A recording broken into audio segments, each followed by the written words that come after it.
ফিলিস্তিনের 8.5 মাসেরও বেশি সময় ধরে চলা ভয়াবহ যুদ্ধের মধ্যেই এবার লেবাননের সর্বাত্মক হামলার প্রস্তুতি নিচ্ছে ইসরায়েল।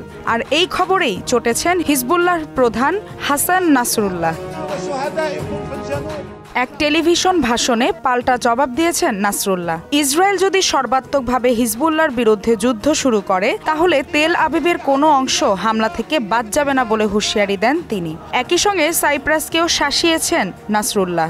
সাইপ্রাস যদি ইসরায়েলকে আকাশসীমা ব্যবহারের সুযোগ দেয় তাহলে তাদেরও পরিণতি ভোগ করতে হবে বলেও সতর্ক করেন তিনি। নাসরুল্লাহ বলেন, ইসরায়েলিদের জানা উচিত তারা যদি লেবাননের বিরুদ্ধে পুরোপুরি যুদ্ধ শুরু করে তাহলে রকেট হামলা থেকে তাদের কোনো অংশ বাদ যাবে না। হিজবুল্লাহর প্রধানের দাবি, ইসরায়েল আতঙ্কে আছে, কারণ হিজবুল্লাহ যোদ্ধারা উত্তর ইসরায়েলের গ্যালিলিতে প্রবেশ করতে পারে।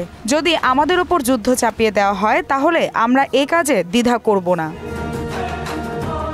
গত বছরের 7 অক্টোবর ইসরায়েলে হামলা চালানোর পর হামাসের সঙ্গে একাত্মতা প্রকাশ করে ইসরায়েল সীমান্তে হামলা চালিয়ে যাচ্ছে হিজবুল্লাহ।